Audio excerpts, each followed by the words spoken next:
हम सबके जीवन में वो समय आता है जहां हम पहाड़ की चोटियों को देखते हैं, और वो समय भी आता है जहां पर हम वादियों में से गुजरते हैं।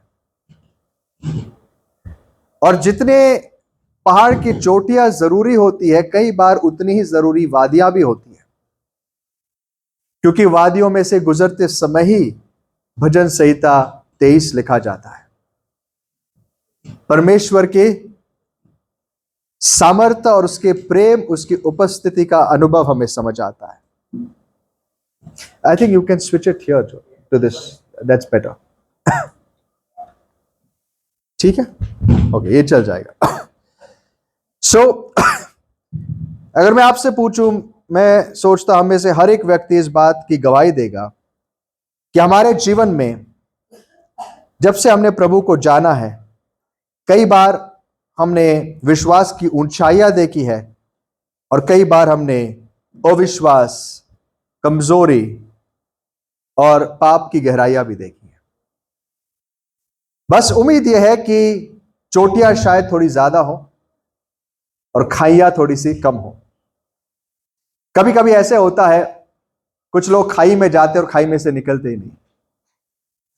वो बड़ी दुख की बात है। खाई में से गुजरना जरूरी होता है, खाई में बस जाना बहुत ही खतरनाक होता है।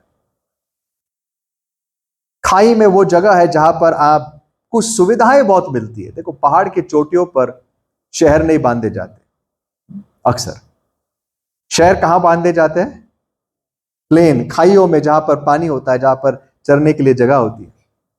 लेकिन उन खाइयों में खतरा भी होता है, और यही खतरे इंसान को निष्फल बना देते हैं, उसको कमजोर बनाकर उसको डिस्ट्रॉय कर देते हैं। तो मैं आज आपको एक ऐसे प्रोत्साहन आपको देना चाहूंगा, जो प्रोत्साहन हमें परमेश्वर के सबसे महान दासों में से एक दास ने दिया, और वो प्रोत्साहन उसने अपने बेटे को दिया। उसका बायोलॉजिकल बेटा नहीं, उसका आत्मिक बेटा।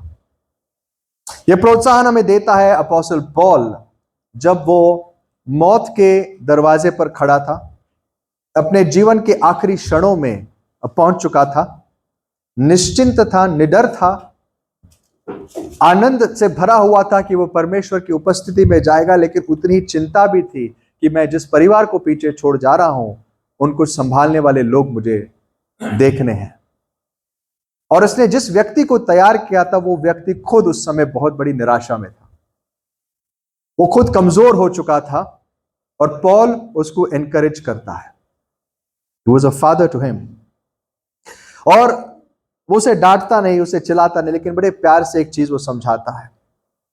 आइए इसको पढ़ते हैं दूसरे तिमोथी के पत्र में, 2 Timothy chapter 1 verses 6 to 7। दूसरा तिमोथी का पत्र, उसका पहला अध्याय 6 और 7 वचन।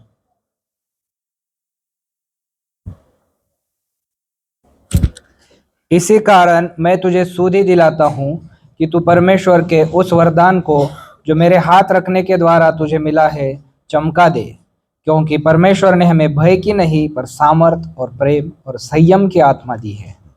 अब इसके 3 वचन ऊपर आप पढ़ोगे तो पॉल तिमोथी को याद दिलाता है उसका इतिहास। वो कहता है, मैं हमेशा धन्यवाद देता हूं और दिन रात तुम्हारे लिए प्रार्थना करता हूं। मुझे याद आता है तुम्हारी दादी का, उसकी याद मुझे आती है। तुम्हारी दादी परमेश्वर के वचन से और विश्वास में दृढ़ थी। वही विश्वास तुम्हारी माँ यूनिस को दिया गया था, और मेरा विश्वास है कि वो विश्वास तुझे ट्रांसफर किया गया। It's always an amazing blessing. बहुत बड़ी और प्रोत्साहन देने वाली बात है जब धार्मिकता, पवित्रता, गॉडलीनेस एक जनरेशन से दूसरे जनरेशन ट्रांसफर होती है। कई बार हम बड़ी गवाहियां सुनते हैं कि एक व्यक्ति परमेश्वर के साथ कैसे चला, कन्वर्ट हुआ, परमेश्वर के नजदीक रहा। अपने आप में बहुत बड़ी चीज है, लेकिन मैं समझता हूं उससे भी बड़ी चीज यह है कि उस व्यक्ति ने वही विश्वास को सक्सेसफुली अपने अगले जनरेशन को हैंड ओवर किया। I think that is the greatest success. Samuel जैसा इंसान भी, जो इतना महान दास था, आई थिंक उसको आप पूछोगे क्या तो अपने जीवन से संतुष्ट था, मेरा विश्वास है वो कहेगा व्यक्तित्व रूप से मैं बहुत संतुष्ट था, लेकिन एक गम मुझे हमेशा रहेगा, और वो गम इतना बड़ा है कि मेरे सारे भले काम उसके पीछे फीके पड़ जाएंगे। वो काम क्या था पता है? वो गम क्या है? उसके बच्चे, उसके दोनों बच्चे बिगड़े हुए थे। That's the greatest tragedy for a parent, I think. एक गॉडली, एक परमेश्वर के किसी भी जन का के लिए ये बहुत दुख की बात है, एक गॉडली व्यक्ति के लिए, कि जो विश्वास उसका है, जिस विश्वास में वो चलता है, वो अपने बच्चों को, अपने नेक्स्ट जनरेशन को नहीं दे पाए, उसके जीवन में उसको और कुछ आनंद नहीं हो सकता। आई मीन कितना भी वो खुद आनंदित हो, मैं स्वर्ग जा रहा हूं, वो कभी सुखी, और मुझे नहीं लगता, it's a I don't know, it's mysterious कि वहां जाके वो कैसा लगता होगा उसे। ये जानते हो कि मैं तो आ गया, लेकिन मेरा परिवार जो पीछे आज पता नहीं यहां पहुंचेगा या नहीं। बट तिमोथी के केस में ऐसा नहीं था। उसकी माँ, उसकी दादी सारे विश्वास में, उसकी नानी विश्वास में थे, एंड वही विश्वास इस बच्चे को दिया गया था, ट्रांसफर हुआ था, एंड पॉल उसको अप्रिशिएट करता है।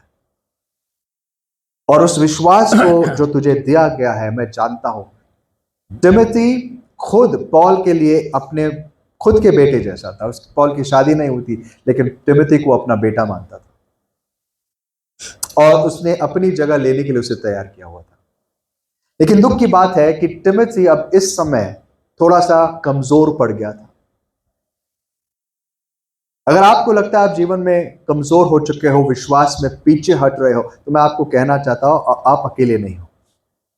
इस जगह में मैं कई बार रह चुका हूं, रहता हूं, और हम ही नहीं, हमारे साथ कई लोग इसमें से गुजर चुके। लेकिन बड़ी बात है कि हम इसमें से कैसे निकल सके, और जल्द से जल्द निकले, और फिर से उस स्थिति में आ जाए जहां पर परमेश्वर हमें देखना चाहता है।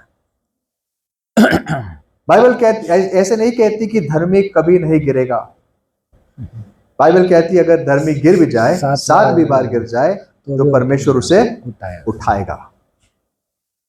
गिरना अच्छा नहीं है, गिरना अनिवार्य है, लेकिन उससे भी ज्यादा जरूरी गिरने के बाद उठना है।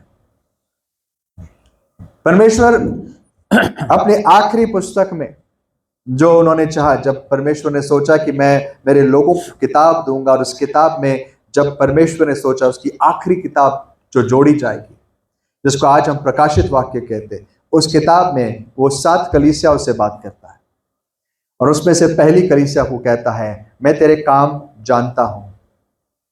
बड़ी अच्छी कलीसिया थी, ऐसी कलीसिया जिसमें बहुत बड़े बड़े सेवकों ने काम किया था, पौलुस से लेकर तिमोथी के साथ साथ अपोलोस, बहुत सारे लोग थे। जॉन खुद वहां अपने आखिरी साल बिताता है। ये कलीसिया थी एफिसस की कलीसिया, और उस कलीसिया को प्रभु क्या कहता है, मैं तेरे काम जानता हूं। तो काम आज बहुत करता है, लेकिन एक प्रॉब्लम है तेरे अंदर। क्या प्रॉब्लम है? पहला प्रेम छोड़, तूने अपना पहला सा प्रेम छोड़ दिया। और प्रभु ये नहीं कहता कि मैं समझता हूं, I understand and it's okay. प्रभु ये कहता है मैं ये समझता हूं कि तू अब ठंडा हो चुका है, मैं समझता हूं तेरा प्रेम अब ठंडा हो चुका है, लेकिन ये ठीक नहीं है, और इसीलिए मैं तुमसे बात कर रहा हूं। परमेश्वर जब हमसे बात करता है, परमेश्वर जब हमें अपनी कमजोरी दिखाता है, वो इसलिए नहीं क्योंकि वो उसे मान्यता देता है। परमेश्वर समझता है, जैसे हम अपने बच्चों को समझते जब वो गलती करते हैं, लेकिन हम उन्हें ये नहीं कह सकते बेटा तूने गलती किया, मैं समझता हूं, तू गलती करते रहे, ठीक है कोई बात नहीं है। वो सेकंड वाला जो है ना सेंटेंस, वो प्रॉब्लमैटिक। परमेश्वर इस कलीसिया से कहता है मैं जानता हूं तेरा तू क्या था और तू क्या हो चुका है, और इसीलिए मैं तुझसे कहता हूं याद कर तू कहां से गिरा, और अपने पहले से काम वापस कर, नहीं तो दीवट निकाल, प्रॉब्लम हो जाएगी। नहीं तो क्या करूंगा मैं? दीवट निकाल, मैं तुम्हारी दीवट को ही निकाल दूंगा, मैं इस कलीसिया को ही बंद कर दूंगा, मैं तुमसे रिश्ता रखना छोड़ दूंगा। परमेश्वर कभी नहीं चाहता कि हम जब खाई में जाए हम उस खाई में ठहरे रहे। वो समझता है कि जब हम परमेश्वर से पीछे हट चुके हैं, वो जानता है, लेकिन वो वो इस बात से संतुष्ट नहीं रहता, वो हमसे इसलिए बातें करता है ताकि वो हमें वापस लाए। प्रभु ने नथान को डेविड के पास इसलिए नहीं भेजा ताकि वो डेविड को बस दोष दे के आ सके या उसको कंडेम करे। प्रभु ने नथान को डेविड के पास इसलिए भेजा ताकि नथान उससे बात करके डेविड पश्चाताप करे। इस आशा में प्रभु ने नथान को दाऊद के पास भेजा। जब प्रभु हमसे बात करता है, वो हमारी कमियां दिखाता है, हमें ताड़ना देता है, हमें रिब्यूक करता है, वो इसलिए नहीं करता कि वो हमें दोष दे और कह सके तो कितना दुष्ट है, अब तुम मरेगा। प्रभु हमें ताड़ना इसलिए देता है ताकि वो हमसे ये क्योंकि वो एक्सपेक्ट करता है कि हम क्या करें, पश्चाताप करें। We repent. सोलोमन कहता है झूठी प्रशंसा से अच्छा एक सच्चे दोस्त का मार खाना। झूठी प्रशंसाएं सिर्फ दुश्मन करते हैं, सच्चे दोस्त दोस्तों को बचाते हैं। जो परमेश्वर जब हमें ताड़ना देता है, हमसे बातें करता है, हमें अपनी परिस्थितियां दिखाता है, तो वो इसलिए करता है क्योंकि हमें वापस लाना चाहता है ना। तिमोथी ऐसी कुछ सिचुएशन में था, पॉल जेल में था और I think this was the height of the persecution. जिस परसिक्यूशन का सामना पॉल कर रहा था नीरो के अंडर, वो साधारण नहीं था, जिसके विषय आज हम सोचते तो कुछ भी नहीं है। नीरो जब राजा बना था, जो पागलपन वो कर रहा था क्रिश्चियों के पीछे, जिस प्रकार से वो लगा था, इट वाज हॉरिफाइंग। और ऐसे टाइम पे अच्छे अच्छे लोग अब पीछे हट चुके थे। पॉल खुद कहता है इसी लेटर में, आप आगे पढ़ो घर पे जाके, मेरे साथ जितने थे वो सारे छोड़ के चले गए। और तिमोथी खुद डरा हुआ था। पॉल कहता है मेरे पास आने के लोग शर्मा रहे हैं और डर रहे। क्यों? ऑब्वियस था। अगर पॉल को कोई जेल में मिलने आता, मतलब क्या है, वो उसका साथी है। और अगर पॉल को जेल में डाला, मतलब साथियों को क्या करेंगे, तू भी ख्रिस्ती है, मतलब तू भी अंदर जाएगा। तो पॉल को कोई मिलने भी नहीं आ रहा था और पॉल अपने बेटे को कहता, बेटा तू ऐसा मत कर। मैं इसलिए लिख रहा हूं, बड़े प्यार से उसको कहता है, इसीलिए वो नेक्स्ट वर्स देखो, मेक सेंस। पॉल उसको क्या कहता है, पढ़ो आगे भाई। क्योंकि परमेश्वर ने हमें भय की नहीं, सामर्थ और प्रेम और संयम की आत्मा दी है। इसलिए हमारे प्रभु की गवाही से और मुझसे जो उसका कैदी हूं, लज्जित न हो। बड़े प्यार से ये पिता अपने बेटे को समझा रहा है। क्यों कहने की ये जरूरत पड़ रही है? कभी सोचा ये सेंटेंस, ये वाक्य पॉल को क्यों लिखना पड़ा? कि क्या कर, तो परमेश्वर ने हमें भय का नहीं, लेकिन किसका आत्मा दिया है? प्रेम, संयम और सामर्थ का आत्मा दिया है। इसलिए तू डर मत और मेरे विषय में लज्जित मत हो। और इसी कॉन्टेक्स्ट में वो तिमोथी को याद दिलाता है, तिमोथी तो कमजोर क्यों पड़ा है? क्योंकि तेरे अंदर प्रभु ने जो रखा है उस आग को तूने बुझने दिया है। सो अब टाइम आ गया है, उस चिंगारी को तू क्या कर, हवा दे। हिंदी में चमका दे लिखा है, इंग्लिश में उसको बहुत सुंदर, it comes out beautifully, fan the flame. Fan the flame क्या होता है? आपने देखा है जब भुट्टा जब हम खाते हैं कहीं पर, नीचे कोयला होता है और वो कोयले में थोड़ी सी आग जलती हुई रहती है, राइट?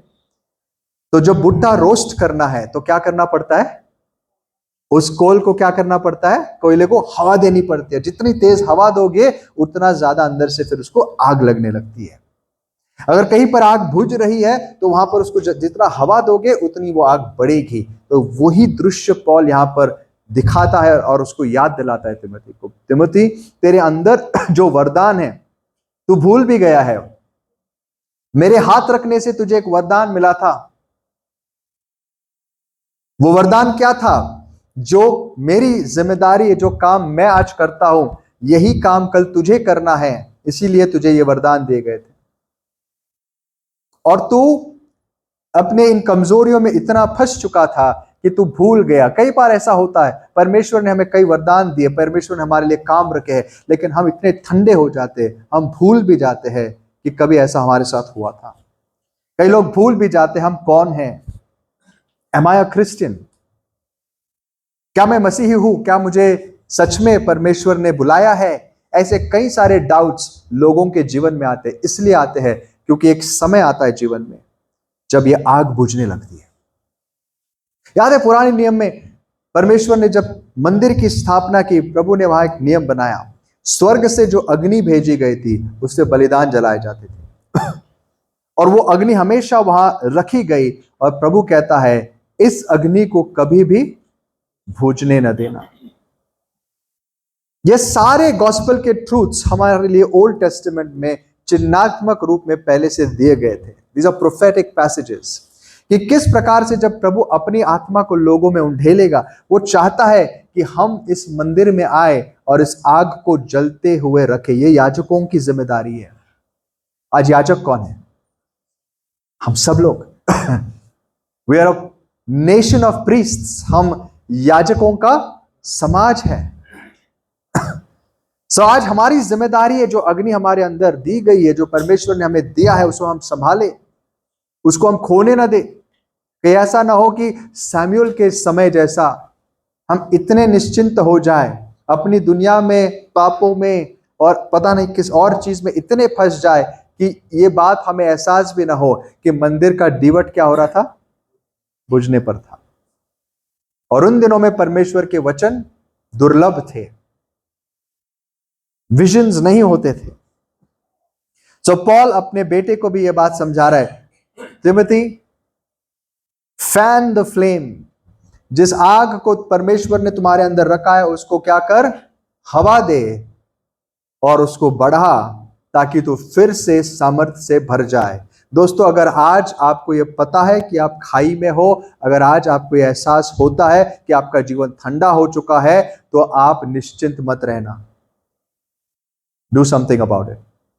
क्योंकि एक समय आएगा कि कल आप कुछ कर भी नहीं पाओगे। चाहो भी तो कर नहीं पाओगे, इच्छा ही नहीं होगी। जब तक समय है हम परमेश्वर की वाणी सुने। अब आज मैं आपसे सिर्फ एक साधारण चीज बताना चाहूंगा। जब हम कहते हैं fan the flame, okay, how do we do it? हम करें क्या? पॉल ने यह तो बता दिया फैन द फ्लेम, बट जब आप वचन पढ़ते हमेशा सोचना,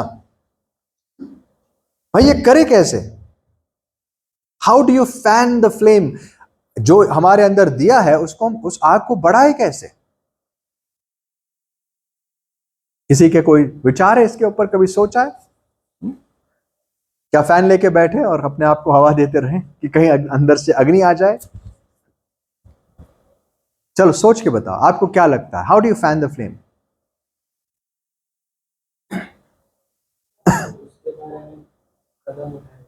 कदम उठाए। हाँ, और कोई कुछ कह रहा है? Think about it, right? You know, there are two things. First, जब पॉल ये लेटर लिखता है, अगेन मैं जो कह रहा हूं उसको समझने के लिए, बेहतर समझने के लिए आप इस हफ्ते बैठकर 2 तिमोथी का पूरा लेटर पढ़े। Just go through the whole letter and follow his thought process. Paul क्या कह रहा है उसको समझने की कोशिश करो। 2 चैप्टर वर्स 4 में वो पहली चीज उसको बताता है। क्या कहता है? आइए पढ़ते। Chapter 2 chapter verse 4। जब कोई योद्धा लड़ाई पर जाता है तो इसलिए भर्ती करने वाले को प्रसन्न करे, अपने आप को संसार के कामों में नहीं फंसाता। सबसे पहले वो उसको ये समझाता है, तू जिस रास्ते पर चल रहा है, जिसके लिए तू, जिसके आर्मी में तू भर्ती हुआ है, उसको समझ। जब कोई भी इंसान युद्ध के लिए जाता है वो क्या नहीं करता? सिविलियन अफेयर्स में इतना नहीं घूम जाता कि वो भूल जाए कि वो युद्ध करने के लिए चुना गया है। We are all soldiers of Christ. No one serving as a soldier gets entangled. ये बहुत इंपॉर्टेंट वर्ड है, एंटैंगल्ड। एंटैंगल्ड का मतलब क्या है? फंसना। आप देखो, जब आप दुनिया में जाते हो कहीं पर, आपके समझो नीचे रस्सियां पड़ी हुई है और आप उसमें से चल के निकलते और आपका पैर फंस गया और निकालते निकालते क्या होने लगता है? और उसमें आप फंस जाते हैं। इसका सबसे बेस्ट एग्जांपल है मकड़ी का जाल। मकड़ी के जाल में अगर कुछ भी चीज फंस जाती है, जैसे कि मक्खी फंस गई या कुछ और जंतु फंस गया तो क्या होता है, वो जितनी कोशिश करेगा उतना वो और फंसते जाता है। उसको कहते हैं एंटैंगल्ड। कभी देखा है आप ऐसे वायर्स जब होते घर में बड़े मेसी तरीके से रखे और वो एक दूसरे में अटक जाते, निकालने में टाइम लगता है। शुरुआत में आप जाते एक कदम रखने के लिए, लेकिन उसमें इतना फंस जाते। ये कैसे होता है दोस्तों? जब हम भूल जाते हैं कि हम युद्ध में और हम दुनिया की छोटी छोटी बातों में, डिस्ट्रैक्शंस में इतने फंस जाते, हम अपने लिए आफतें बना लेते। एक एग्जांपल देता हूं, ओके, लेट मी से, मुझे I just want to give some neutral examples. मुझे मानो एक नया फोन खरीदना है और मैं सोचता हूं मैं आईफोन ही खरीद लूंगा, मेरे पास पैसे नहीं, तो मैं क्या करूंगा, ईएमआई पे लूंगा। अब जब ईएमआई पे लूंगा 2 महीने के बाद मेरे को ईएमआई भरने नहीं होता, तो मैं क्या करूंगा, अब या तो एक दूसरा पर्सनल लोन लूंगा या ओवर टाइम करूंगा। फिर ओवर टाइम करूंगा, दूसरा लोन लूंगा, दूसरा लोन में प्रॉब्लम आ गया और किधर इंटरेस्ट रेट बढ़ गया, फिर मैं किसी और से पैसे उधार ले लूंगा। फिर इसकी टोपी उसके सर, उसकी टोपी इसके सर करते करते मेरी पूरी जिंदगी निकल जाती है एक छोटे से आईफोन के लिए। मैंने अपने आप को इतने चीजों में फंसा दिया और फिर मैं कहता हूं प्रार्थना के लिए टाइम ही नहीं ब्रदर, क्या करूं? कभी सोचा है इसकी शुरुआत कैसी हुई? आंखों की अभिलाषा, शरीर की अभिलाषा, जीविका का घमंड हमें अनेक चीजों में फंसा देती है, हमें ऐसे ऐसे चीजें करने लगाती है तो बाद में हम सोचते हैं मैंने क्या किया। हमें उस समय महसूस नहीं होता कितनी बड़ी आफत हम अपने जीवन में इनवाइट कर रहे हैं, बट इन छोटी छोटी चीजों में हम एंटेंगल्ड हो जाते हैं और जीवन भर गुलामों की तरह जीते हैं। There is no freedom. फिर हम सोचते क्या करूं ब्रदर, इतने सारे कर्जे हैं, इतने सारे खर्चे हैं, क्या करूं? या कोई और होता है जो किसी के कहने के बाद बुरा मान जाता है और उसके शब्द इतने सीरियसली ले लेता है कि जीवन भर उसके कड़वे शब्दों के साथ फंस जाता है, एंटैंगल हो जाता है, भूल नहीं पाता। जीते जागते उसी की याद आती है, उसी दुश्मनी को जिंदगी भर निभाता है और अंत में पता लगता है कि प्रभु से वो कितना दूर चला गया। सिविलियन अफेयर्स, कई बार हम न्यूज में फंस जाते हैं। अफेयर्स, दुनिया के सिविलियन अफेयर्स, इतने देखते देखते हम इतने उसमें खो जाते हैं कि हमें पॉलिटिक्स के बारे में सब कुछ पता होता है, वचनों के बारे में कुछ नहीं पता होता है। अननेसेसरी कामों में फंस जाते हैं क्योंकि हम भूल जाते हैं हम कौन सी आर्मी में हैं। साइड में तलवार है, भूल ही जाते तलवार है। कभी कभी याद आते किस लिए, किचन में तो इतना बड़ा नहीं लगता अपने को कुछ कांदा वांदा काटने के लिए, क्योंकि जहां होना चाहिए वहां नहीं है। जिस बैटलफील्ड में होना चाहिए वो किचन में लेके तलवार नहीं आ सकते आप। It has a purpose. प्रभु ने हमें बुलाया है एक युद्ध के लिए, हम फंस गए कई और अननेसेसरी चीजों में। पॉल तिमोथी को यही समझाता है, लेट्स स्टार्ट देयर। तुम्हें लगता है कुछ चीजें पाप नहीं होती, बिल्कुल नहीं होती, सही बात है, लेकिन वो तुम्हें इतना बुरी तरीके से फंसाएगी कि पाप से भी बदतर परिणाम करके रखेगी तुम्हारे जीवन का। मुझे बताइए आईफोन खरीदने में कुछ गलत है? I mean just the act is not sinful, लेकिन जब मेरी वहां पर खरीदने की क्या बोलते ना, मेरे पास उतने पैसे नहीं है और मैं सिर्फ मेरे स्टेटस के लिए करता हूं, मैं अपने लिए क्या करता हूं, गड्ढा खोद देता हूं। ये तो एक example, this could be hundreds of examples. आज मैं फिर से कहता हूं, कई बार हम फोन्स के गुलाम बन चुके हैं। मे भी आप बहुत अच्छी चीजें देखते हो, अच्छी मतलब इंफॉर्मेशन भरी, but totally useless with regards to your destiny. तुम्हारे जो भविष्य, तुम्हारा जो मकसद है उससे बिल्कुल जुड़ी हुई नहीं। जैसे आज मैं शायद कार रिपेयर करना सीख सकता हूं, है कि नहीं? बहुत इंफॉर्मेशन मेरे पास, बहुत सारे इंफॉर्मेशन मैं गैदर कर सकता हूं, सबके पास अवेलेबल है, लेकिन क्या इसकी कभी जरूरत है मुझे? जो चीजें जरूरी नहीं है उसके लिए समय नहीं, जो चीजें जरूरी है उसके लिए समय नहीं, जो चीजें जरूरी नहीं है, बुरी भी नहीं लेकिन जरूरी नहीं है, कितना फंस जाते हैं उसमें हम लोग। आज हमें कितना इंफॉर्मेशन है, totally irrelevant to our lifes. Hacks, सब देखते हो हैक्स, यू नो, DIY, ये कर सकते हो। मैंने बोला ये तो कभी मुझे पता ही नहीं था, ये भी कर सकते, लेकिन जिंदगी में कभी किया नहीं मैंने। यूजलेस। शैतान बिल्कुल जानता है हमें कितने रस्सियों से बांधकर फंसाना, कैसे फंसाना। आप आराम से रह सकते हो। इसीलिए पॉल कहता है तिमोथी को, एक सोल्जर कभी भी सिविलियन अफेयर्स में एंटेंगल नहीं होता। उसको सिविल सोसाइटी में रहना पड़ता है, उसको सिविल लोगों के बीच में रहना पड़ता है, वो उसमें फंस नहीं जाता। एक सोल्जर को पता है मैं यहाँ रहने, मैं यहाँ काम करने आया हूँ। सोल्जर्स भी बैंक में जाते हैं कि नहीं? सोल्जर्स भी दुकान से सामान खरीदने जाते हैं कि नहीं? लेकिन उनको पता है यहाँ में मेरा काम यहाँ पे जोमेटो डिलीवरी करना नहीं है, एक घर से दूसरे घर में मैं जाता हूं, मेरा काम है बॉर्डर पे, मैं इन चीजों में नहीं फंसूंगा। तो ये समझ हमें आनी चाहिए हम किन चीजों में फंस रहे हैं। अपने डेली शेड्यूल को चेक करो और देखो कि आप कितना समय किन चीजों में बिता रहे हो। ये आपको बहुत क्लियर पिक्चर देगा कि आज आपकी आत्मिक स्थिति क्या है और आप कितने ऐसे रस्सियों में फंस चुके हो। You are entangled completely. हम उठते ही शाम हो जाती है, हमें पता नहीं प्रार्थना के लिए समय नहीं मिली, और टोटली टाइड। तो उसको कहता है एक अच्छा सिपाही कभी भी दुनिया की चीजों में ऐसा फंस नहीं जाता। अपने आप को सावधान रख, एक अच्छा सिपाही बन। और जो एथलीट्स, जो लोग स्पोर्ट्स का खेलते हैं, स्पोर्ट्समैन होते हैं, वो कभी भी अपना समय ऐसे ही व्यर्थ में, फालतू में नहीं बिताते। उनका एक मकसद होता है। आज भी स्पोर्ट्समैन देखो, उनको पता है मुझे ये अचीव करने के लिए इतनी ट्रेनिंग करनी पड़ेगी। जो स्पोर्ट्समैन होते बड़े रिकॉर्ड बनाते, दुनिया का सबसे तेज दौड़ने वाला स्प्रिंटर यूसेन बोल्ट, बड़े रिकॉर्ड बनाए। आपको पता है उसका ट्रैक टाइम कितना होता है, उसको कितना दौड़ना पड़ता है उसको रिकॉर्ड बनाने के लिए? 9 सेकंड, 9.5 to 10 सेकंड्स वो उसके उस रेस का टाइम होता है। 9.5 सेकंड में रेस कंप्लीट किया, 50-60 करोड़ बैंक अकाउंट में आ गए। लेकिन आपको पता है वो 9 सेकंड दौड़ने के लिए, 10 सेकंड दौड़ने के लिए वो रोज कितना दौड़ता है? वो सुबह उठते ही, सुबह से उसकी प्लानिंग शुरू होती है कि मुझे 9.6 या 9.5 अचीव करना है, तो मुझे सुबह उठ के इतना ही खाना खाना है, इस टाइम पे मुझे इतना दौड़ना है, इस टाइम पे मुझे रेस्ट करना है, इस टाइम पे मुझे एक्सरसाइज करनी है।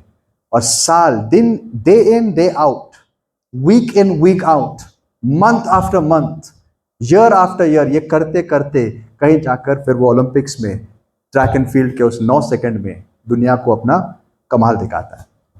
उसको भी पता है, लेकिन उसका जो मकसद है उसके लिए बड़ा है। हमारे लिए वो भी कोई मायने नहीं रखता है, दैट्स यूजलेस। पॉल कहता है ये जो सारे एथलीट्स होते हैं किस मुकुट के लिए लड़ते हैं? नाशमान।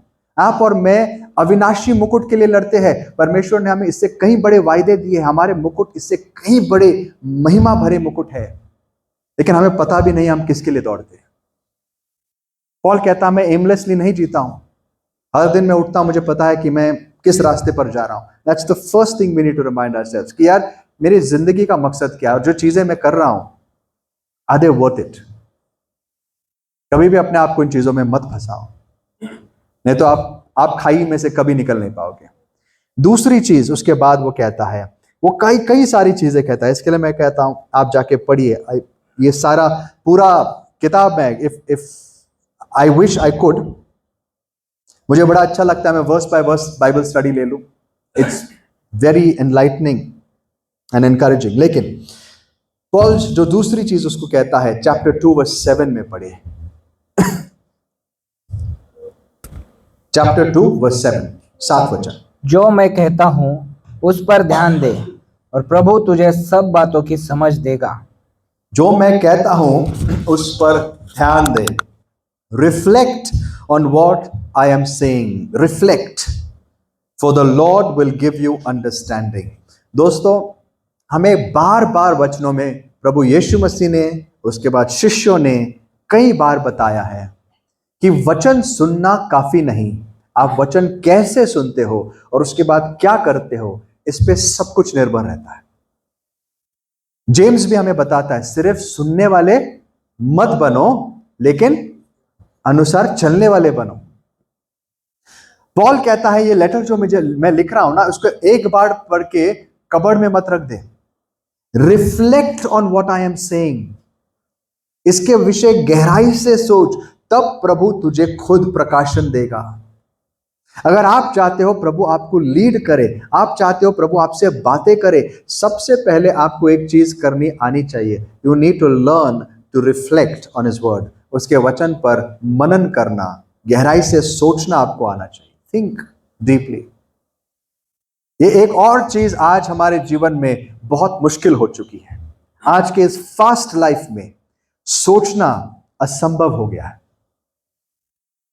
हमारे विचारों में सुबह से लेकर शाम तक आप गिनो, आपके विचार को एनालाइज करो। आप विचारों को एनालाइज करके देखो इन विचारों में क्या चलता है। और मैं निश्चित तौर से कह सकता हूं, हम में से अधिकतर लोग निराश होंगे सोच के कि मेरे विचारों में सुबह के उठने से लेकर शाम तक क्या होता है, इसमें परमेश्वर कहां पर है। प्रभु कहता है, पॉल कहता है रोमन्स 1 में, प्रभु ने लोगों को कब त्यागा पता है? जब उन्होंने परमेश्वर को अपने विचारों में भी रखना अनुचित समझा। पॉइंटलेस, टाइम ही नहीं है ब्रदर, इतने सारे काम होते, कहां सोचेंगे। जब ये परिस्थिति आती है, रिमेंबर हम परमेश्वर से बहुत दूर हैं और बहुत बड़े खतरे में हैं। और ये वो समय होते हैं जब हमारे जीवन में हर प्रकार का भय आता है। देखो फियर क्या होता है, फियर, डाउट, ये क्या होता है? These are signs. जैसे हमारे बॉडी में जब कोई बीमारी है, बॉडी साइंस देता है।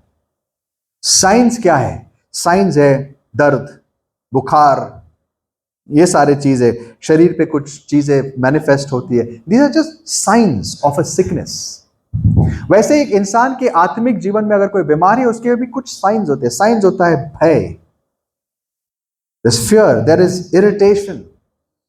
वो इंसान हमेशा स्ट्रेस में रहता है, वो इंसान हमेशा हमेशा चिंतित रहता है। उसको खुद पता नहीं यार मैं इतना दुखी क्यों हूं। ये साइंस किसके साइंस है? ये दीज आर साइंस ऑफ क्या परमेश्वर से दूर है।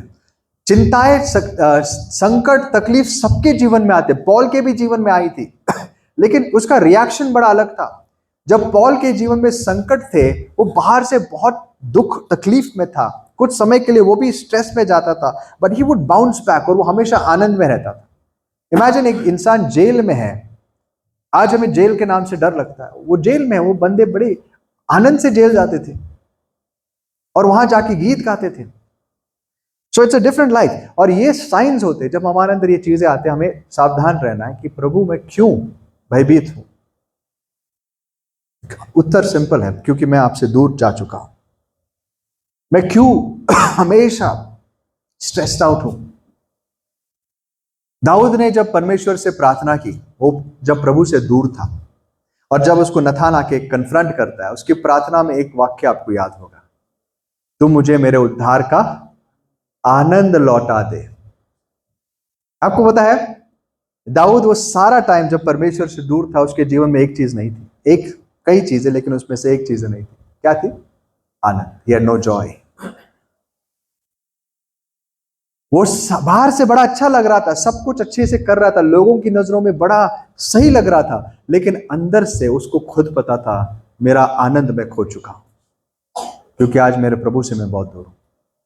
इसके लिए जब उसने पश्चाताप किया, उसने क्या मांगा? प्रभु मुझे क्षमा कर और मेरे उद्धार का आनंद मुझे लौटा दे। He had lost his joy। So ये चीज हमें बताती, ये चीजें हैं जो हमें बताती है कि आज हम प्रभु के कितने नजदीक है या दूर है। और ये भी बताते हैं कि प्रभु हमारे विचारों में कितना है। जब प्रभु विचारों में नहीं रहेगा, वो आपके नजदीक नहीं रह सकता। So one of the steps to come close to God, परमेश्वर के नजदीक आने के लिए एक महत्वपूर्ण स्टेप होता है आपके विचारों में उसको जगह देना। इसको अक्सर हम मेडिटेशन कहते हैं, लेकिन कई बार ये शब्द गलत समझा जाता है। Let's read a few versus. आइए हम साम 63 में जाते हैं, भजन संहिता 63। ये दाऊद का भजन है। वर्स 6 to 8 पढ़ेंगे। भजन संहिता उसका चैप्टर 63 वर्स 6 to 8। जब मैं बिछौने पर पड़ा तेरा स्मरण करूंगा, तब रात के एक एक पहर में तुझ पर ध्यान करूंगा, क्योंकि तू मेरा सहायक बना है, इसलिए मैं तेरे पंखों की छाया में जय जयकार करूंगा। मेरा मन तेरे पीछे पीछे लगा चलता है, और तू अपने दाहिने हाथ से थामे रखता है। अभी ये जो भजन है ये दाऊद ने लिखा था। ये कब लिखा था? जब वो यहूदा के जंगलों में भाग रहा था। ओके, जीवन में उसके संकट थे। संकट जैसे मैंने कहा हर एक के जीवन में आते हैं। जब दाऊद को प्रभु ने अभिषेक किया, ऐसा नहीं था कि वो उसके अभिषेक के बाद तुरंत वो गद्दी पे चला गया। अभिषेक के बाद वो जंगल में चला गया। संकट आए, तकलीफ आए, लेकिन इन संकटों में उसने अपनी सामर्थ कैसे पाई? उसने अपने आप को संभाला कैसे? He knew the secret। वो उसकी प्रार्थना देखो, पहले वचन में कहता है, तू हे खुदा मेरा खुदा है। देखिए, पढ़े भाई। हे परमेश्वर, तू मेरा ईश्वर है, मैं तुझे यत्न से ढूंढूंगा। सूखी और निर्जल ऊसर भूमि पर मेरा मन तेरा प्यासा है, मेरा शरीर तेरा अति अभिलाषी है। मेरा शरीर तेरा अति अभिलाषी है। प्रभु, मैं तुझे ढूंढूंगा, मैं तेरा प्यासा हूं। मैंने तुझे तेरे भवन में देखा है, सैंक्चुरी में देखा है। He is reminiscing। वो पिछले दिनों को याद करता है जब वो भवन में जाता था और परमेश्वर की महिमा करता था। आज वो मंदिर से दूर था, लेकिन परमेश्वर से दूर नहीं था, क्योंकि ऑल्दो फिजिकली वो मंदिर से दूर हो चुका था, उसका मन अभी भी कहां लगा हुआ था? मंदिर में। उसके विचारों में कौन था? परमेश्वर। आपको पता है कितने बार, I could show you verse after verse, दाऊद हो, असाफ हो एंड एजरा हो, वो कहते हैं कि जब मैं बिछाने पर लेटा हूं, मैं क्या करूंगा? तेरा स्मरण करूंगा। जब हम बिस्तर पर लेटते हैं, हमारे आखिरी विचार क्या होते हैं जिसके साथ हम सोते हैं? कई बार हमारे दिन की परेशानियां होती है, कई बार कल की परेशानियां होती है, कई बार फोन होता है। कितनी बार बस लेटते समय हम परमेश्वर के बारे में सोचते हैं? 2 दिन पहले हम एक वचन पढ़ रहे थे जहां फिर से दाऊद कहता है, मैं बिस्तर पर लेटता हूं, तेरे बारे में सोचता हूं, और मेरा मन मुझे सिखाता है। मेरा मन क्या करता है? मुझे सिखाता है, उपदेश देता है, मुझे संदेश मिलते हैं प्रभु आपसे।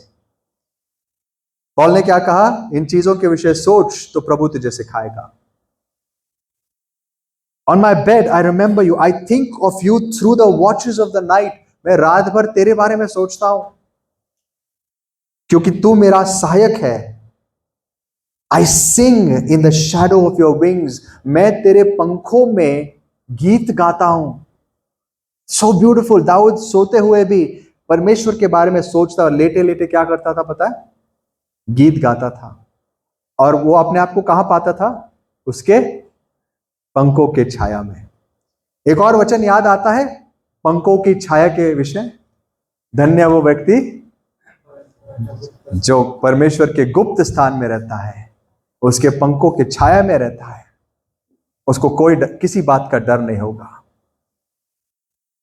Who dwells in your presence in the shadow of your wings। Dawood वहां रहने वाला इंसान था।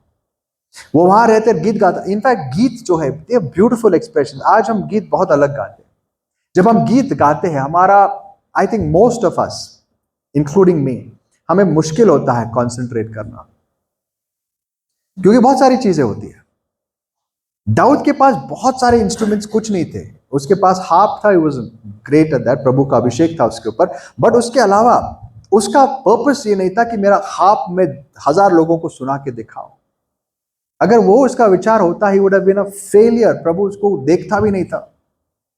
आपको पता है दाऊद सबसे अधिक अपना गिटार कहां बजाता था? अकेले में और भेड़ बकरियों के बीच। कितने धन्य भेड़ थे उसके, जो एक अभिषेक व्यक्ति को आराधना करते हुए सुनते थे। They were blessed। अपने बिस्तर पर वो गीत गाता था। Songs are beautiful. हम सॉन्ग्स गाते, हमें कुछ नहीं फर्क पड़ता, क्योंकि हम अलग सोच से गाते हैं। जब कोई सच में प्रभु की महिमा करना चाहता है, आप एक एक शब्द को लो और परमेश्वर से गाओ। It's a different world. मैं बिस्तर पर सोया हूं, तेरे विषय सोच रहा हूं, और तेरे विषय में गाता हूं। तेरे पंखों के तले मैं गाता हूं। एंड वर्स 8 लिखा है, आई क्लिंग टू यू। कैसे लिखा है? मेरा मन तेरे पीछे पीछे दौड़ता है। इंग्लिश में लिखा आई क्लिंग टू यू, मैंने तुझको पकड़ के रखा है। हमने कौन सी चीजें पकड़ के रखी है? हम कितनी सारी चीजें पकड़ के रखते हैं, हम वो खोना नहीं चाहते। चाहे वो हमारा धन हो, चाहे हमारी चीजें हो, चाहे हमारी सुंदरता हो, हम उन चीजों को पकड़ के रखते हैं। चाहे हमारा कोई एंटरटेनमेंट हो, दाऊद कहता है क्लिंग टू यू, मैं तुझे नहीं खोना चाहता। और फिर देखो, उसका लाइफ इजी नहीं था। वो कहता है जो मुझे मारना चाहते हैं वो क्या होंगे? डिस्ट्रॉय हो जाएंगे। They will go down into the depths of the earth. ये सब वो कब गा रहा है पता है? जब उसकी जान को खतरा था। एक नॉर्मल इंसान की जान को जब खतरा होता है वो क्या करता है? डरा हुआ रहता है। दाऊद भी जान बचाकर भाग रहा था, लेकिन वो जहां पर भी था वो भागते भी आनंद में और सुरक्षित अपने आप को पाता था, क्योंकि उसका मन परमेश्वर की ओर लगा था। That was his strength.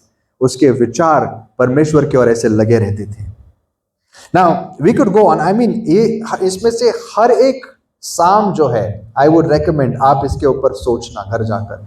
कई सारे साम, अगर मैं सब लेता तो हम बहुत देर तक यहाँ रुकते, but there are so many beautiful examples. एक और देखते हैं हम लोग, आइए।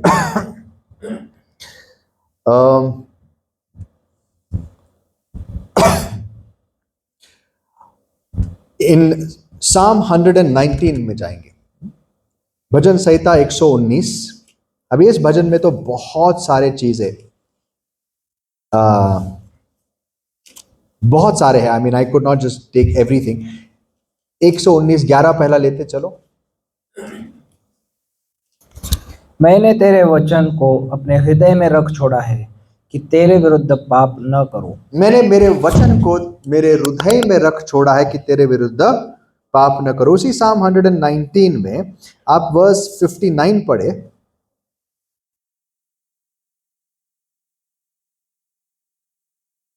मैंने अपनी चाल चलन को सोचा और तेरी चितौनियों का मार्ग लिया है। ओके, मैंने तेरे चाल चलन पर सोचा और तेरे चितौनियों को क्या किया है? मार्ग दिया। और verse 18, just 2 or 3 examples, but ये पूरा साम इससे भरा है। वर्स 18 पढ़े। 18 हाँ। मेरी आंखें खोल दे कि मैं तेरी व्यवस्था की अद्भुत बातें देख सकूं। अब ये पूरा पूरा भजन है जहां पर लिखने वाला परमेश्वर के वचनों के ऊपर मनन करने के विषय लिखता है। दाऊद अब कहां मनन कर रहा था? उसके पास वो वैसे वचन नहीं थे जो आज हमारे पास है। वो परमेश्वर के मंदिर को याद कर रहा था, परमेश्वर की उपस्थिति, और जो जितना वचन वो जानता था, क्योंकि वो भी कई बार वचन पर मनन करता था। मैं क्यों कहता हूं? मैं कई बार, I think most of my life and most preachers would say, भजन संहिता 119 दाऊद ने लिखा है। We just take it for granted.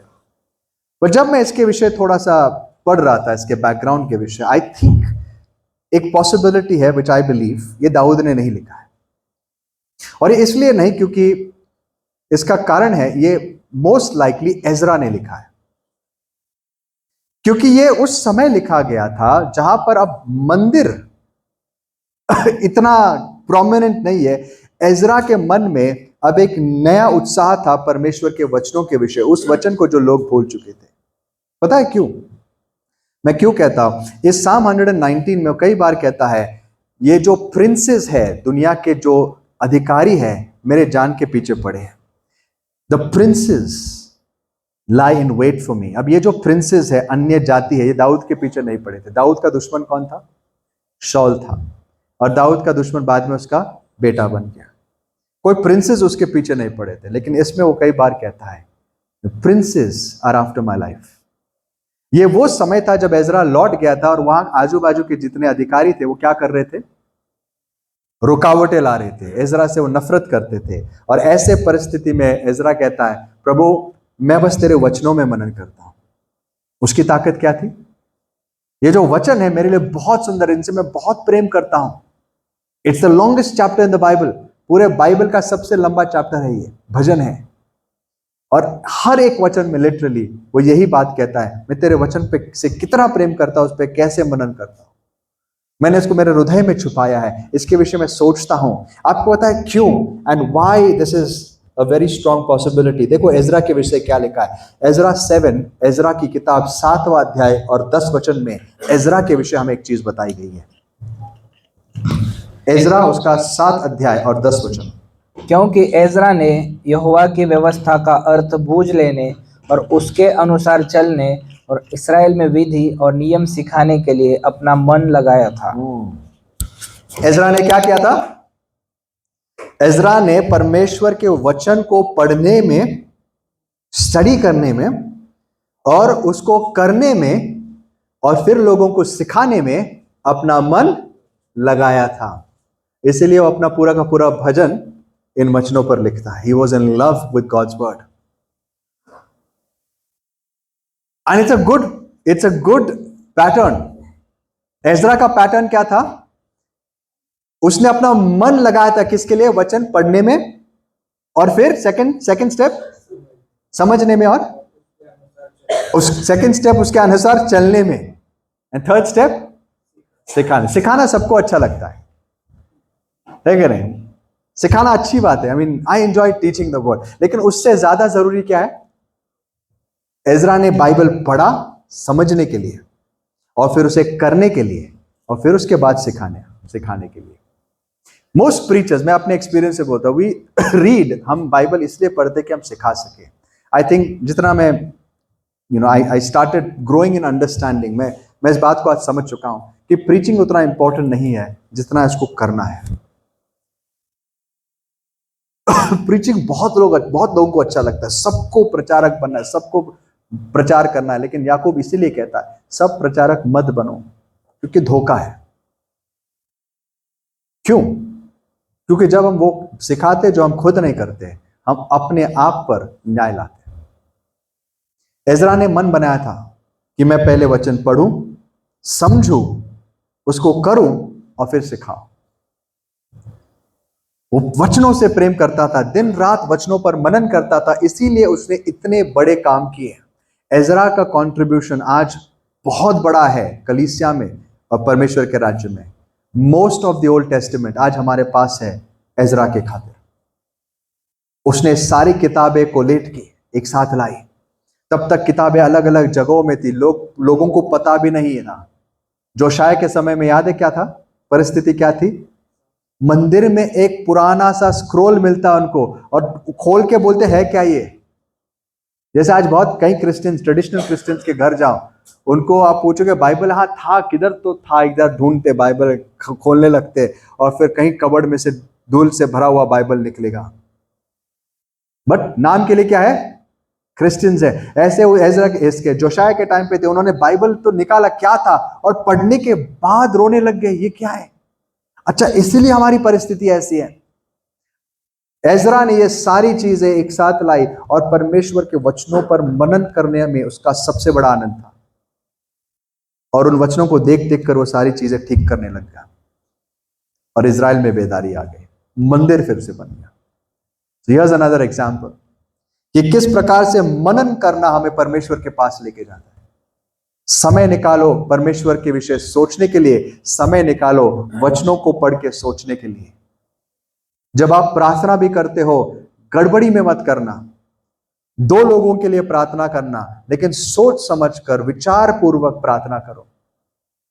मनन आपके अंदर की भावनाओं को जगाता है।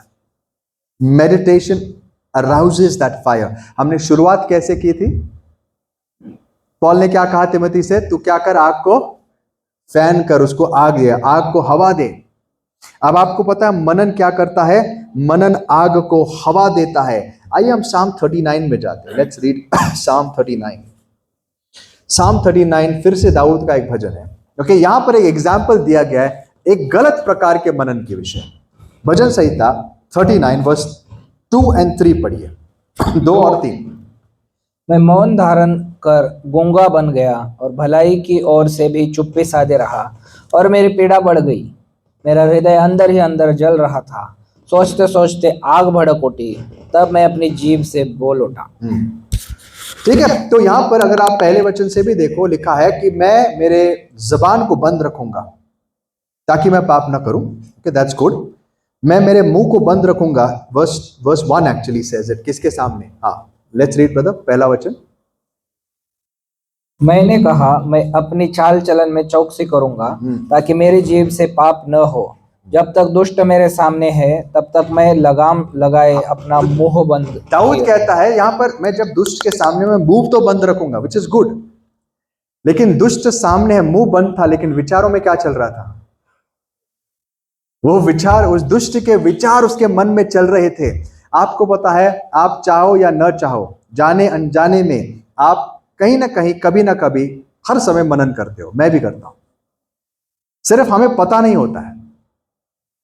अगर आप परमेश्वर के बारे में मनन नहीं करते हो, किसी और चीज के बारे में करते हो। ये यहां का जो डिपार्टमेंट है बंद नहीं होता। आपका जो दिमाग, आपके विचार बंद नहीं होते, देयर ऑन। और ये डिसाइड करता है कि आपकी जिंदगी कैसे रहेगी। क्यों? पता है, विचार आपके अंदर की भावनाओं पर असर डालता है। जब एक इंसान किसी डरावनी चीज को देखता है या उसके विषय सोचता है, वो बुरी खबरों पर ज्यादा फोकस करता है, अपने आप भय आने लगता है कि नहीं? आप दिन रात वो न्यूज देखोगे जो आपको डिप्रेस करेगा, अंदर क्या होगा? डिप्रेशन ही आएगी। आप हमेशा ऐसे इंसानों के साथ रहोगे जो सिर्फ निंदा करते हैं, आप बिल्कुल गुस्से से भर जाओगे। आप जब किसी की गॉसिप सुनते हो बार कंटिन्यूसली, आप किसी के खिलाफ, आपके मन में कड़वाहट पैदा होगी। क्योंकि जो हम मन में रखते हैं, जिन चीजों को हम एक्सेप्ट करते हैं और उसके ऊपर सोचते रहते हैं, वो हमारे अंदर घुस जाती है। आप जितनी ज्यादा, कई बार आप देखो, जो लोग, I've seen this, कई बार ऐसे होता है, कुछ लोगों को हॉरर चीजें देखने में बड़ी इंटरेस्ट होती है, और कई बार देखते देखते देखते सच में उनके जीवन में हॉरर स्टोरीज घटने लगती है। क्यों? क्योंकि वो जगह कहाँ दी उन्होंने? विचारों में।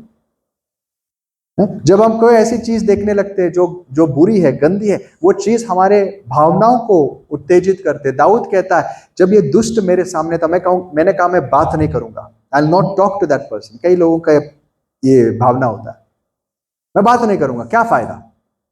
बात नहीं करोगे, ठीक है, आपका क्या होगा? वहां पर पाप नहीं होगा, लेकिन हृदय में जो आग जल रही है उसका क्या होगा? तो क्या हो गया? उसने कहा मैं शांत रहूंगा, लेकिन ये करके क्या हो गया? 3 वचन, हाँ पढ़िए भाई। मेरा हृदय अंदर ही अंदर जल रहा था, सोचते सोचते आग भड़क उठी। सोचते सोचते आग भड़क उठी। तो यहाँ पे हमें एक क्लू मिलता है कि जब पॉल कहता है उस आग को जला, कैसे हो सकता है? यहाँ नेगेटिव पिक्चर है, लेकिन प्रोसेस सेम है।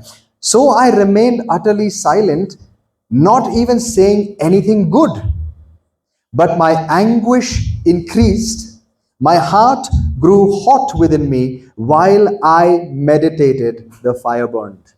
जब मैं मनन कर रहा था, आग जल रही थी। Then I spoke with my tongue, मुझसे रहा नहीं गया। और फिर उसने एक अच्छी काम की, उसने उस इंसान से बात नहीं की। किससे प्रार्थना, किससे बात की? परमेश्वर से। और डायरेक्ट क्या बोला पता है?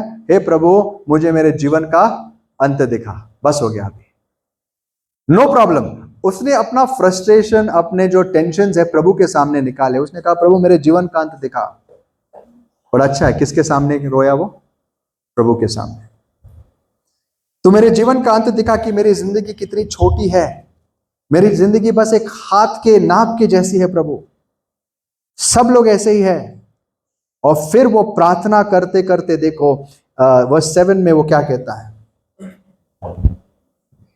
और अब हे प्रभु, मैं किस बात की बाट जो हूँ, मेरी आशा तो तेरी ओर लगी है। हाँ, ओके, तेरी ओर लगी है। मैं जब शांत था, मैंने मेरा मुंह नहीं खोला, उसके बाद लिखा है क्योंकि तूने ये सब किया। उसको समझ गया, प्रभु तूने अनुमति दी, इसके लिए इस संकट मेरे जीवन में आया है। और वर्स 12 में वो कहता है, हे यहोवा, मेरी प्रार्थना सुन और मेरी दुहाई पर कान लगा, मेरा रोना सुनकर शांत न रह। बड़ी एंग्विश में था वो, बहुत ही व्याकुलता में था। लेकिन याद रखो, ये व्याकुलता उसके जीवन में बढ़ रही थी क्योंकि उसका मनन, उसके विचार इन चीजों से भरे हुए थे। फाइनली वो कहता है, प्रभु इन विचारों से मुझे छुटकारा दे, ये संकट मेरे जीवन से निकाल। ना ये जो भजन है, दिस इज एन एग्जाम्पल कि हमारे विचार हमें हमारे जिंदगी को कैसे दिशा देते हैं। अगर हमारे विचारों में हमेशा बुरी और कड़वी और दुनिया की बातें चलती रहेगी, तो हमारा जीवन भी उसी दिशा में जाएगा। इसके लिए बाइबल कहता है प्रोवर्ब्स 4 में, सबसे अधिक तो किसकी रक्षा कर? मन या अपने विचारों की रक्षा कर। हृदय, ये इंटरचेंजेबल शब्द है।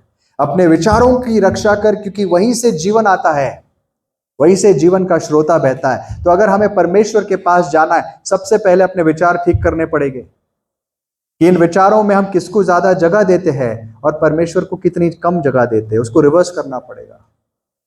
इसीलिए पॉल कहता है, जब वो ब्यूटीफुल चैप्टर फिलिपियंस 4 में लिखता है, अपने जीवन की सीक्रेट वो शेयर करता है, किसी भी बात की चिंता मत करो। पॉल ये कहना आसान है, कैसे करे मैं बताता हूं। आगे लिखता है, क्या कहता है? किसी भी बात की चिंता मत करो, लेकिन हर चिंता को प्रार्थना में बदल दो। हर मुसीबत को परमेश्वर के सामने धन्यवाद के साथ विनतियों के स्वरूप में तुम चढ़ाओ। Make your request known to God with thanksgiving. और उसके बाद परमेश्वर की शांति तुम्हें कंट्रोल करने लग जाएगी। और उसके बाद जो चीजें भली है, जो चीजें अच्छी है, जो लाभदायक है, जो सुंदर है, जो आपको उन्नति देती है, ऐसी चीजों पर मनन कर, मन लगा, तो तेरा हृदय सुरक्षित रहेगा। लेकिन अगर तू उन चीजों पर मनन करेगा जो तुझे भय लाती है, जो तेरे जीवन में डर, संदेह लाती है, कड़वाहट लाती है, तो वो अग्नि एक और प्रकार की अग्नि होगी जो तुझे भस्म कर देगी। So how do we fan the flame? It all begins in our mind. हम अपने विचारों को सही करें। जब हम सुबह उठते, आइए कोशिश करें कि प्रभु उठते ही मैं आज से प्रार्थना करता हूं, मुझे अनुग्रह दे कि मैं पहले तेरे बारे में सोचूं। दिन में मैं इतना खो न जाऊं कि कंप्लीटली भूल जाऊं कि आप है भी। Most of our prayers are mechanical. हम प्रार्थना भी करते खाने के लिए, कई बार निवाला अंदर जाते जाते प्रार्थना होती है, Lord I thank you for this food, सीधा अंदर गया। कई बार अंदर जाने के बाद प्रभु डाइजेस्ट हो गया, लेकिन उसको आशीष दे, कुछ गड़बड़ ना हो। हमें डर लगता है कि गड़बड़ ना हो इसके लिए प्रार्थना हो रही है। प्रार्थना उसके लिए नहीं होनी चाहिए। प्रार्थना, प्रभु धन्यवाद, ये भोजन आपने दिया, आप यू केप्ट मी अलाइव, मैं खा सकता हूं। कितनी बार हम सोचते हैं, these are things we need to think deeply. सिर्फ सोचना काफी नहीं, डीपली सोचना। अपने चाल चलन के विषय सोचो। जब आप चाल चलन के विषय सोचोगे, तब आप चाल चलन को बदल सकते हो। Way your decisions carefully. जब आप डिसीजंस लेते हो, कभी भी घाई गड़बड़ी में मत लेना। हमेशा पूछो कि यह परमेश्वर की इच्छा है क्या। यह बेहतर है कि आप कुछ ना करो, इसके बजाय कि आप घाई गड़बड़ में कुछ करो और बाद में पश्चाताप करो, पछताओ कि ये सोचते हुए कि अरे प्रभु, मैंने आपको पूछना चाहिए था। Think of your decisions. इसीलिए आखिरी में मैं कहूंगा, जब यहोशुआ को प्रभु अपनी सबसे बड़ी जिंदगी की जिम्मेदारी देने पर था, क्या कहता है? यहोशुआ भी डरा हुआ था। प्रभु उसको क्या कहता है? कुछ मत कर, डर मत, एक ही काम कर, डर मत, हिम्मत रख। कैसे? जो व्यवस्था की पुस्तक मैंने मूसा को दी, उसको ले, उसको पढ़ और उसको दिन रात उसके ऊपर मनन कर। Learn it. पढ़ते पढ़ते वो तुझे याद होनी चाहिए। और याद इसलिए नहीं कि आप चर्च में आके संडे स्कूल के सामने बताओ, जो बच्चों के लिए अच्छा है, बट इसलिए ताकि तो उसके ऊपर सोचते सोचते वो तेरे मन में बैठ जाए और सोच कर तो उसके बारे में कुछ करे। और जब तू कुछ करेगा, तब तू जहां जाएगा आशीषित होगा और तू भजन संहिता का पहला अध्याय का वो इंसान बन जाएगा जो हमेशा फलवंत रहेगा। जहां तू जाएगा सफल होगा, तेरे अंदर हमेशा फल लगे रहेंगे। कैसे? जब तेरे विचार सही जगह होंगे। भाई, आज परमेश्वर हमें अनुग्रह दे उस आग को क्या करने के लिए? जलाने के लिए। Fan the flame. जो गिफ्ट्स हमारे अंदर रखे हुए हैं, जो आशीष हमें दी गई है, जो अभिषेक दिया गया है, उसको हम बढ़ाएं, उसके विषय सोचकर। प्रभु हम सबको अनुग्रह दे। तो इन वचनों को घर जाकर सोचना, इसके ऊपर विचार करना, ताकि परमेश्वर हमें लीड कर सके। आइए हम दुआ करते, अपने सरों को झुकाएंगे, परमेश्वर से प्रार्थना करेंगे कि प्रभु आज मुझे तो ये बातें और भी गहराई से समझा।